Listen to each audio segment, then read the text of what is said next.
Mga kapuso, araw po ng kagitingan bukas at bilang pagsaludo sa mga veteranong Pilipino, tuloy pa rin ang handog na libreng sakay sa LRT at MRT para sa kanila.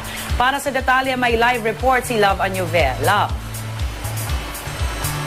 Tama ka, Rhea. Good news para sa ating mga kapusong veterano. Tuloy-tuloy nga itong libreng sakay ng ating mga veterano sa lahat ng stations ng MRT at LRT. Simula noong Huwebes, libreng makasasakay ang mga veterano mula alas 5 ng umaga hanggang alas 9 ng gabi sa MRT at LRT 1 and 2. Ipatutupad dito hanggang sa Huwebes, April 11. Ito po ay sa pakikisa ng DOTC sa pagdiriwang ng Philippine Veterans Week.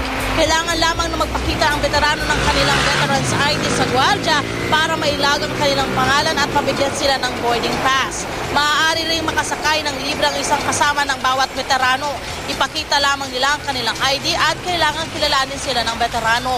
Ayon na rin sa pamunuan ng MRT at LRT, malimit lamang ang mga veterano na sumasakay ng train. Kaya naman hindi inaasahan ng pamunuan ang pagdagsa ng mga veteranong mananakay at nakahanda pa rin sila at malugod nilang aasistihan ang mga veteranong nais i-avail ang libreng sakay. At yan muna ang aking update mula dito. Balik muna dyan sa'yo, Rhea. Maraming salamat, Love Añuvel.